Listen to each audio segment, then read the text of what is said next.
नमस्कार। कॉलेज शिक्षा विभाग राजस्थान जयपुर द्वारा आयोजित ज्ञानदूत कार्यक्रम सेकंड में आप सभी छात्र छात्राओं, प्रतियोगी परीक्षा की तैयारी करने वाले प्रतिभागियों और श्रोताओं का इस कार्यक्रम में स्वागत करता हूं। यह कार्यक्रम कॉलेज शिक्षा विभाग राजस्थान द्वारा स्नातक और स्नातकोत्तर परीक्षाओं की तैयारी तथा प्रतियोगी परीक्षाओं में मार्गदर्शन हेतु विभिन्न विद्वानों द्वारा अपने व्याख्यान संग्रहित किए जाते हैं, जो आप सभी के लिए उपयोगी हों। इसी आशा के साथ मैं आपका पुनः स्वागत और अभिनंदन। मैं डॉक्टर राकेश वर्मा, राजनीति विज्ञान विभाग, राजकीय स्नातकोत्तर महाविद्यालय से आप सभी को इस ज्ञानदूत कार्यक्रम में लाभान्वित होने के लिए आमंत्रित करता हूं। आज हम भारतीय संविधान की अनुसूचियों के बारे में विस्तार से अध्ययन करेंगे। जैसा कि हम सब जानते हैं, भारत का संविधान विश्व का सबसे बड़ा और लिखित संविधान है। इसकी विशालता का मुख्य कारण यह है कि संविधान सभा ने प्रत्येक क्षेत्र और आवश्यकता को ध्यान में रखकर इस संविधान का निर्माण किया है। भारतीय संविधान सभा द्वारा 26 नवंबर 1949 को संविधान सभा द्वारा पारित किया गया था। 26 जनवरी 1950 को संविधान लागू हुआ था। यह संविधान जो हमारे सामने है, यह भारतीय संविधान का जो मूल आधार था वो था भारत सरकार अधिनियम 1935। इसमें से लगभग हमने 250 अनुच्छेद लिए हैं। 26 जनवरी को हम गणतंत्र दिवस के रूप में मनाते हैं। अभी कुछ दिनों बाद 26 जनवरी आने वाली है। उसमें हम प्रत्येक वर्ष गणतंत्र दिवस मनाते हैं। डॉक्टर भीमराव अंबेडकर को संविधान का प्रधान वास्तुकार या निर्माता कहा जाता है। यह संविधान विभिन्न अनुच्छेदों और विभिन्न भागों से संग्रहित होकर हमारे सामने है। भारतीय संविधान में 22 भाग हैं और 395 अनुच्छेद तथा 8 अनुसूचियां थी। 4 बार संवैधानिक संशोधन किए गए और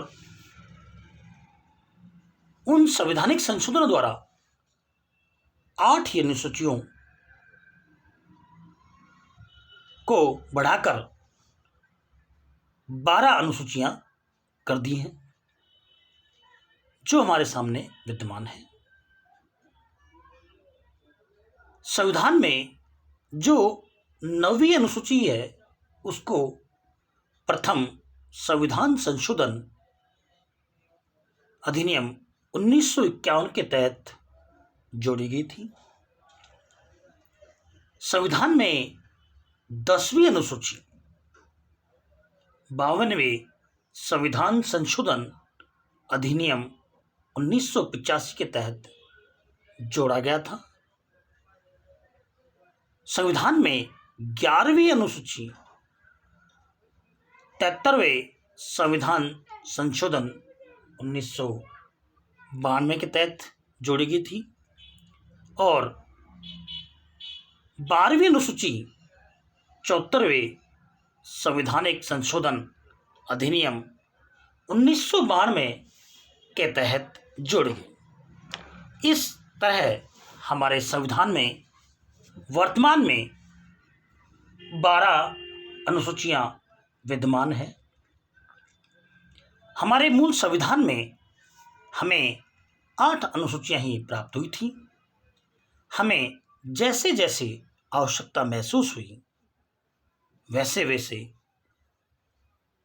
संवैधानिक संशोधनों के माध्यम से इसमें संशोधन करते हुए वर्तमान में हम 12 अनुसूचियां हैं जिनका हम अब विस्तार से अध्ययन करते हैं। प्रथम अनुसूची जो संविधान में हमें प्राप्त हुई है, जो प्रथम अनुसूची है, इसमें भारतीय संघ के घटक राज्य एवं केंद्र शासित प्रदेशों का उल्लेख किया गया है। प्रथम अनुसूची का उल्लेख भारतीय संविधान के अनुच्छेद 1 तथा अनुच्छेद 4 में किया गया है। इसमें यह दर्शाया गया है प्रथम सूची में कि भारत के जो राज्य हैं उनका क्षेत्र और वो कब और कब बने, जैसा कि 1950 में असम, बिहार, तमिलनाडु और यूपी संविधान लागू होते ही बन गए थे। उसके बाद में 1956 में आंध्र प्रदेश, केरल, मध्य प्रदेश, कर्नाटका, पंजाब, राजस्थान और पश्चिम बंगाल, फिर हम धीरे धीरे ये बढ़ते हुए आज 29 राज्य तथा 7 केंद्र शासित प्रदेश इसमें समाविष्ट हैं। संविधान की जो दूसरी अनुसूची है उसमें भारत के विभिन्न पदाधिकारियों को प्राप्त होने वाले वेतन, भत्ते, पेंशन आदि का उल्लेख किया गया है। यह अनुसूची का स्रोत संविधान के अनुच्छेद 59(3), 65(3), 75(6), 97, 97, 125, अनुच्छेद 148 का 3, अनुच्छेद 158 का 3, अनुच्छेद 164 का 5 और अनुच्छेद 186 तथा अनुच्छेद 221 में भी हवाला दिया गया। जैसा कि छात्रों हम जानते हैं कि अनुच्छेद 59 का 3 जो 59 का 3 है वह राष्ट्रपति से संबंधित है। अनुच्छेद 65(3) उपराष्ट्रपति से संबंधित है। जब राष्ट्रपति का पद रिक्त हो उस समय उपराष्ट्रपति राष्ट्रपति के पद पर कार्य कर रहा हो उस समय वही शक्तियां, वही वेतन और भत्ते दिए होंगे। आगे चलते हैं 75 का 6, जो 75 है उसका जो 6 है, उसमें मंत्रियों के, जो संघ के मंत्री हैं, उनके वेतन और भत्तों का हवाला इस अनुच्छेद में दिया गया है। अनुच्छेद 97 97, इसमें जो अध्यक्ष और उपाध्यक्ष, जैसे हम सभापति और उपसभापति कहते हैं, संसद में जो लोकसभा अध्यक्ष हैं वो, और राज्यसभा के उपाध्यक्ष, जैसा कि हम पढ़ते आ रहे हैं, जिसमें सभापति उपसभापति हैं उपराष्ट्रपति, इनके बारे में, इनके वेतन और भत्तों के बारे में जानकारी प्रदान की गई।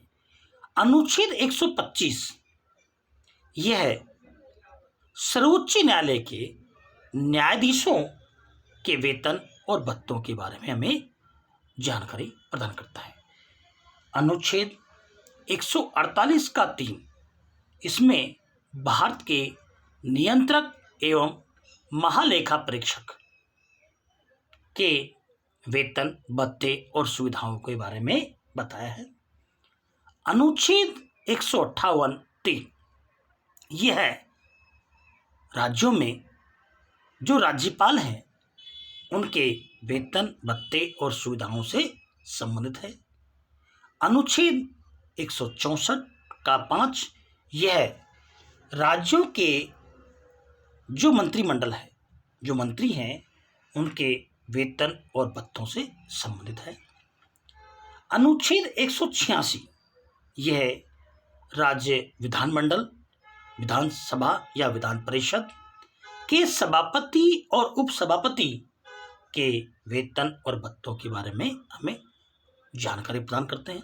तथा भारतीय संविधान का अनुच्छेद 221, यह उच्च न्यायालय के न्यायाधीशों को दी जाने वाले वेतन, भत्ते और सुविधाओं के बारे में बतलाता है। ये वे हमारे जो द्वितीय अनुसूची है, इसमें हम देखें राष्ट्रपति, राज्यपाल, लोकसभा के अध्यक्ष और उपाध्यक्ष, राज्यसभा के सभापति, उपसभापति, विधानसभा के अध्यक्ष और उपाध्यक्ष, विधानसभा के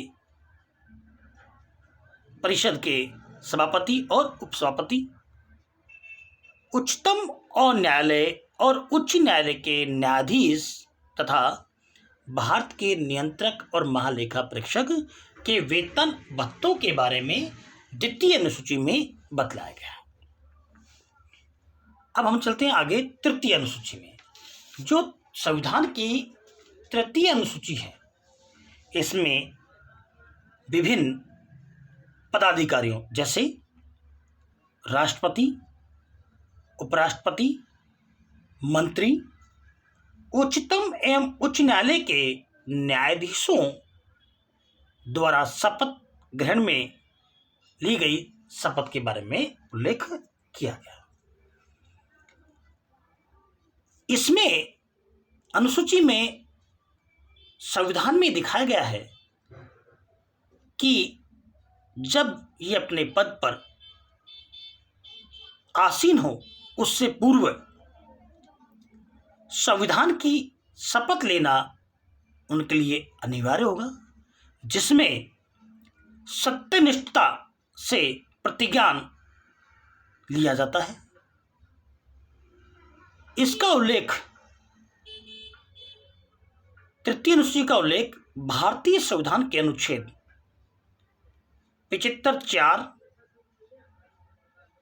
99 99, 124 6, 148 2, 164 3 और 188 और 219 में इसका विस्तृत विवरण दिया गया है।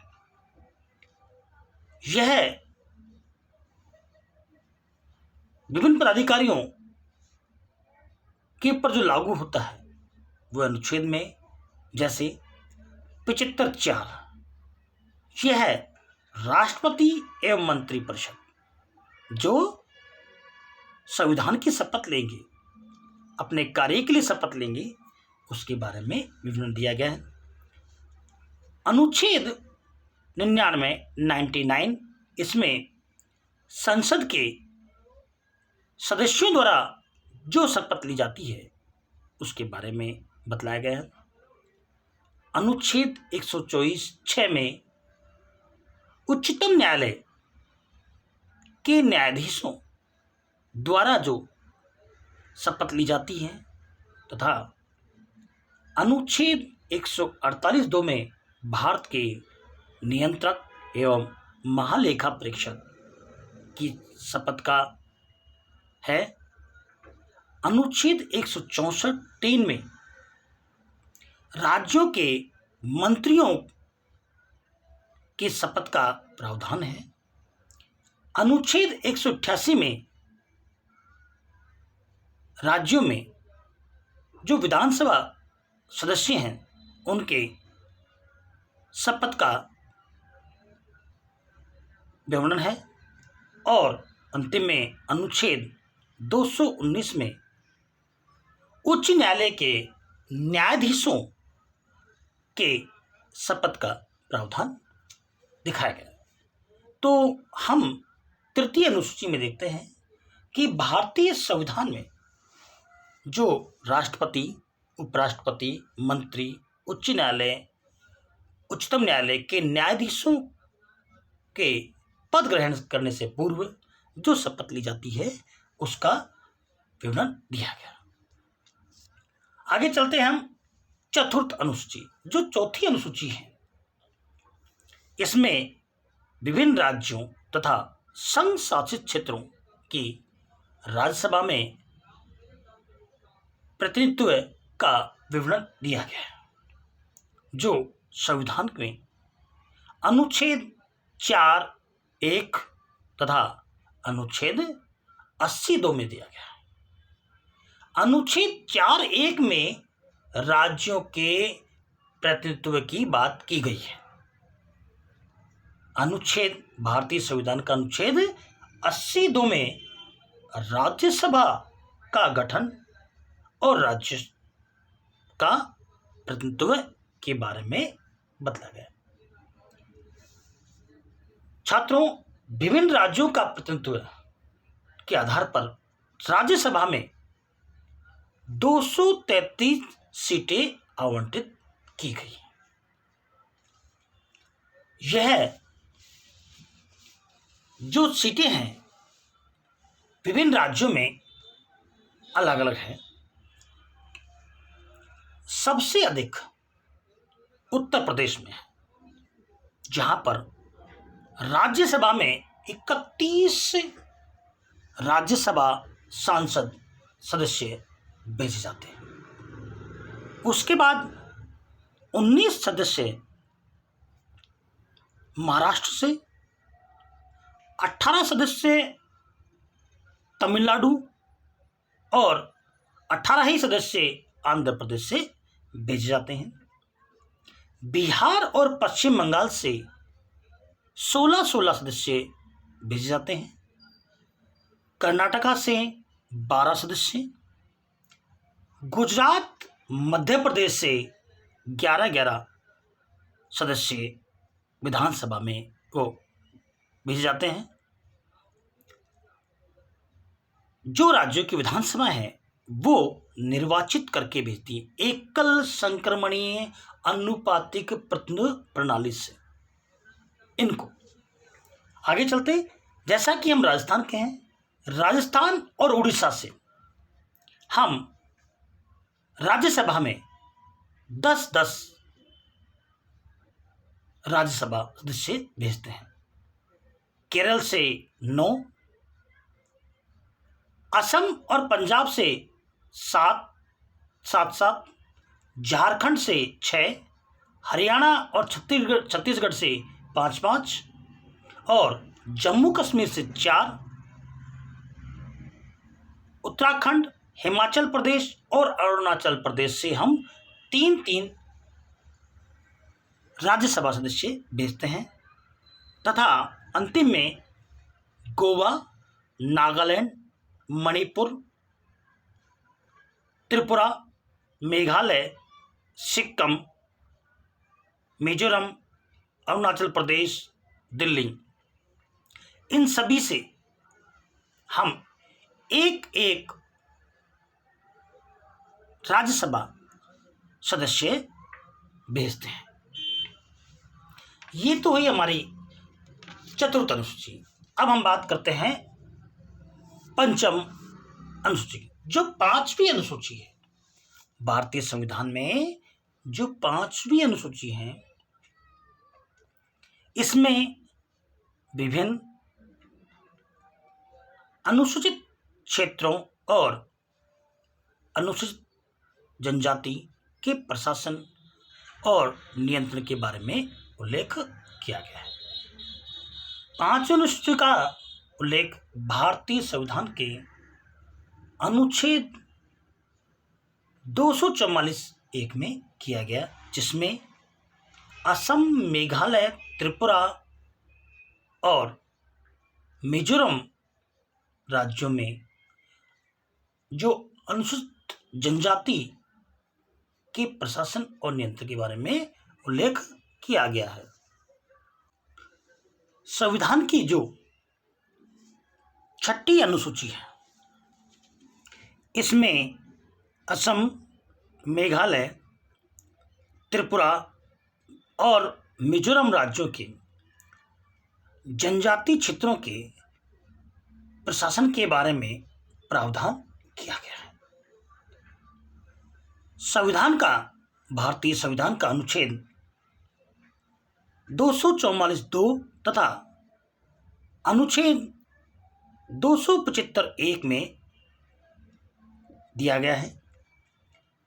भारतीय संविधान का अनुच्छेद 244 असम, मेघालय, त्रिपुरा, मिजोरम राज्यों के जनजातीय क्षेत्रों के प्रशासन के बारे में बात कही है।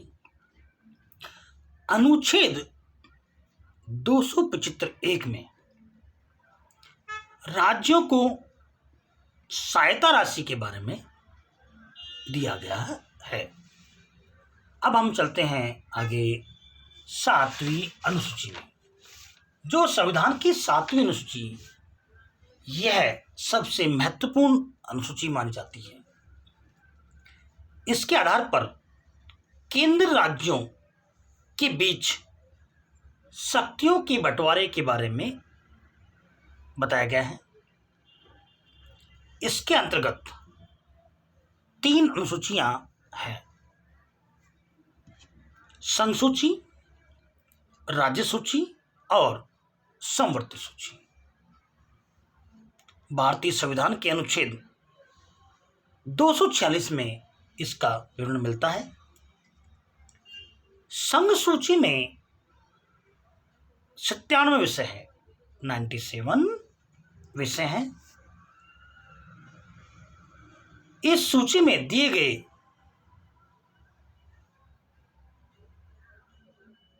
विषय पर केंद्र सरकार कानून बनाती है। संविधान के लागू होने के समय इसमें 97 विषय थे।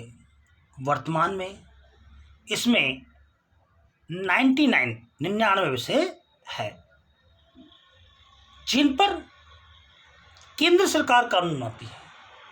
जैसे बात करें हम रक्षा, विदेशी मामले, मुद्रा, रेलवे, आयुध, परमाणु ऊर्जा, पासपोर्ट या वीजा, राष्ट्रीय राजमार्ग, बंदरगाह, डाक, तार, टेलीफोन या डाक इत्यादि। जो विदेशी व्यापार है, जो विदेशों से प्राप्त ऋण होता है, आरबीआई है, संयुक्त राष्ट्र संघ है, वायुमार्ग है, बैंक है, बीमा है, ये सभी विषयों पर संघ सूची द्वारा कानून बनाया जाता है। संघ सूची में केंद्र सरकार द्वारा इनमें कानून बनाया जाता है। इसके आगे आती है राज्य सूची। इस सूची में दिए गए विषय पर राज्य सरकार द्वारा कानून बनाए जाते हैं। राष्ट्रीय हित से संबंधित होने पर केंद्र सरकार भी इसमें कानून बना सकती है। संविधान में, मूल संविधान में 66 विषय थे। वर्तमान में इसमें 62 विषय हो गए हैं। अब इस संविधान में जो 62 विषय हैं उसमें कानून व्यवस्था, पुलिस, स्थानीय शासन, लोक स्वास्थ्य, सफाई, अस्पताल, अन्य आदि, मदिरा, शिक्षा, पशुधन, मेले, बाजार, बिजली, स्टाम्प शुल्क आदि राज्य सूची के विषयों में शामिल है। इनमें कानून बनाने का कार्य राज्यों को या राज्य सरकार को दिया जाता है। इसके बाद जो अनुसूची आती है, समवर्ती सूची, यह समवर्ती सूची, इसमें कानून केंद्र और राज्य दोनों बना सकती हैं, परंतु विवाद होने की स्थिति में कानून बनाने का कार्य केंद्र सरकार अपने हाथ में ले सकती है। इसमें संविधान, मूल संविधान में 47 विषय हमें प्रदान किए गए थे। वर्तमान में इसमें 52 विषय हैं, जो जैसे दंड, विधि, विवाह व विवाह विच्छेद, तलाक, वन, शिक्षा, विधिवृत्ति, चिकित्सा, जनसंख्या नियंत्रण, परिवार नियोजन, संपत्ति आयोजन, अधिग्रहण और जन्म व मृत्यु का पंजीयन आदि। इस पर कानून बनाने का कार्य केंद्र और राज्यों द्वारा किया जाता है। इसके बाद चलते हैं 8वीं अनुसूची में। जो 8वीं अनुसूची है यह भाषा संबंधित है।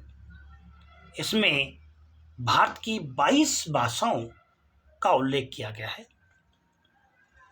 मूल रूप से इसमें 14 भाषाएं थी।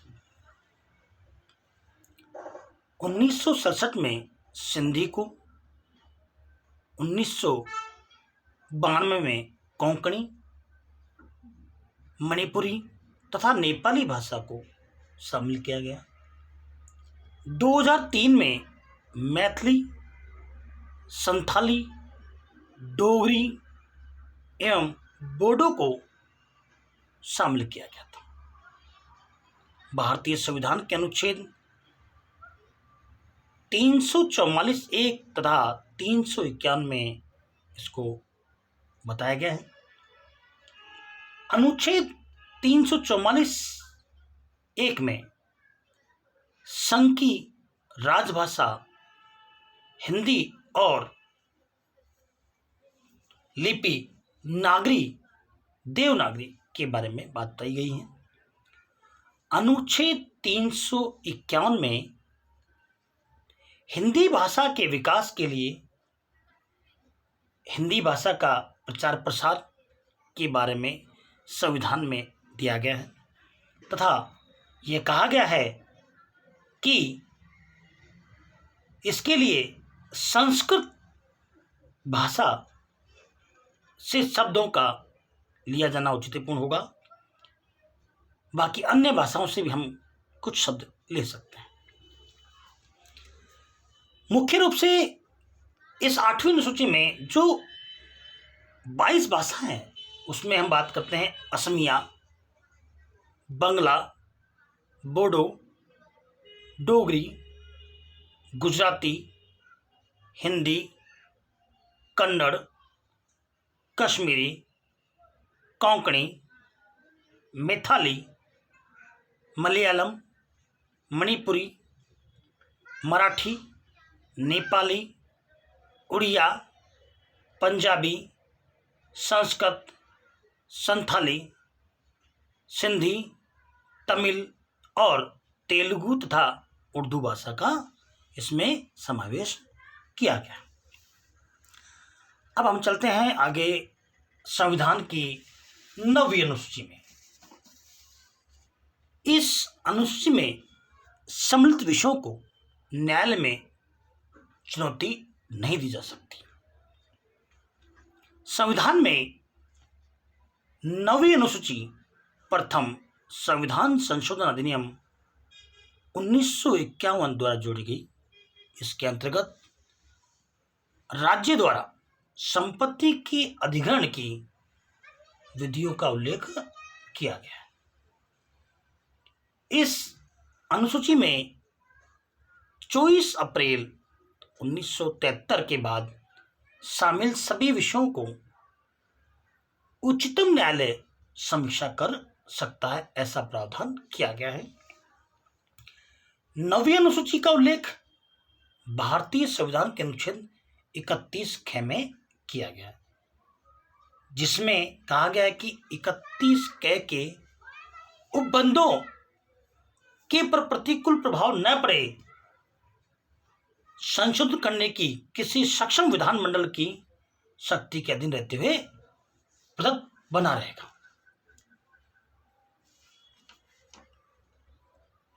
संविधान की 10वीं अनुसूची, इसमें दल बदल अधिनियम के प्रावधानों का उल्लेख किया गया है। यह संविधान में 52वें संवैधानिक संशोधन अधिनियम 1985 में जोड़ी गई थी।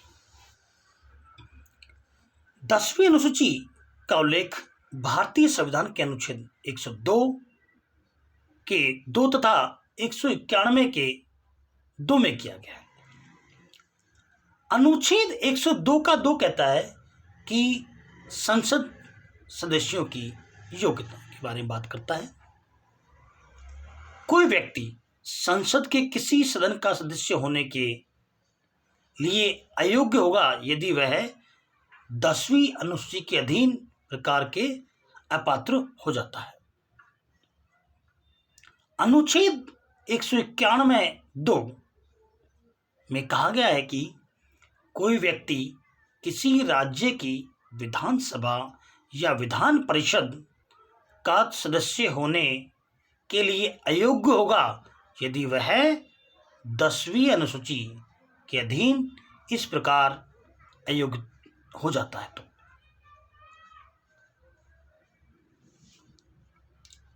अब चलते हैं संविधान की 11वीं अनुसूची के बारे में बात करते हैं। जो 11वीं और 12वीं जो है वो पंचायती राज और नगर परिषद या नगर पालिका से संबंधित है।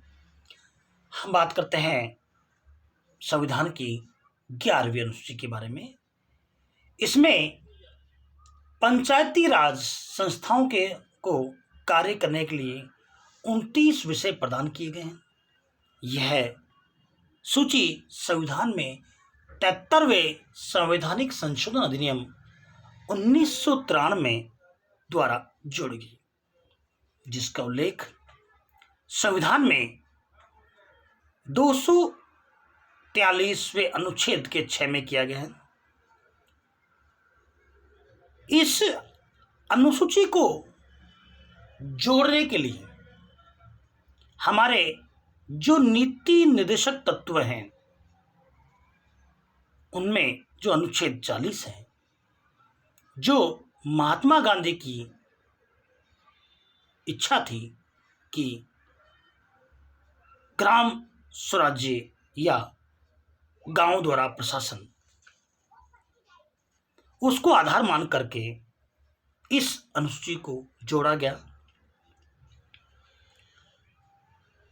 इसमें जो 29 विषय हैं उसमें हम बात करें जैसे कृषि गांव में, भूमि विकास कार्यक्रम, पशुपालन, खादी, लघु उद्योग, पेयजल, सड़कें, ग्रामीण विद्युतीकरण, सांस्कृतिक कार्यक्रम, मेले, बाजार, परिवार कल्याण तथा महिला एवं बाल विकास और गरीबी उन्मूलन के कार्यक्रमों को इसमें शामिल किया गया है।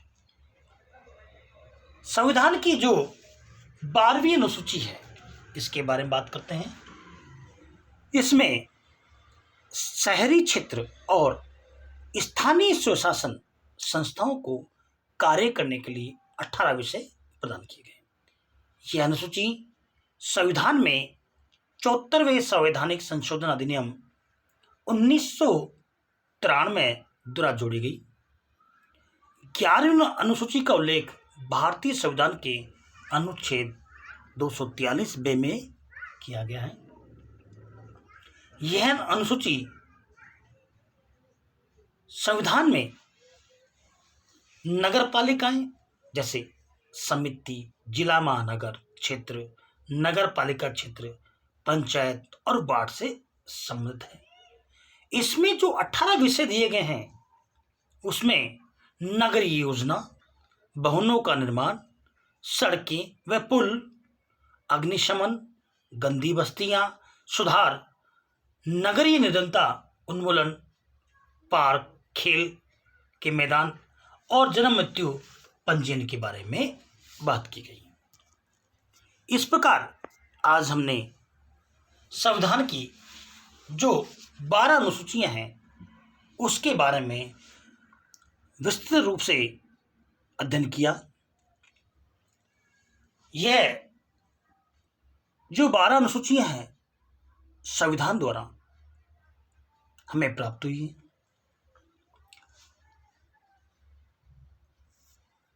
आप सभी का मैं धन्यवाद प्रदान करता हूं, जिसमें ज्ञानदूत कार्यक्रम को आयोजित करने वाले विभाग, कॉलेज शिक्षा विभाग, राजस्थान जयपुर का मैं धन्यवाद प्रदान करता हूं। हमारे यशस्वी मुख्यमंत्री श्री अशोक गहलोत जी का मैं धन्यवाद प्रदान करता हूं तथा हमारे माननीय उच्च शिक्षा मंत्री श्री राजेंद्र जी यादव जी का तथा हमारे प्रमुख शासन सचिव नारायण लाल मीणा जी का और हमारी आयुक्तालय के महोदया श्रीमती सुची त्यागी जी का मैं धन्यवाद प्रदान करता हूं। साथ ही डॉक्टर हरिराम परिहार जी का, जो सहआचार्य राजकीय महाविद्यालय जोधपुर में हैं, उनका मैं धन्यवाद प्रदान करता हूं। साथ ही हमारे कॉलेज के मुखिया और प्राचार्य डॉक्टर डी.के. गोचर जी का मैं धन्यवाद प्रदान करता हूं। मैं डॉक्टर राकेश वर्मा आप सभी का इस ज्ञानदूत कार्यक्रम द्वितीय में सभी का धन्यवाद। इस कोरोना महामारी के समय हमें सुरक्षित रहना है, इसके लिए आप सभी का मैं धन्यवाद और आभार, बहुत बहुत धन्यवाद।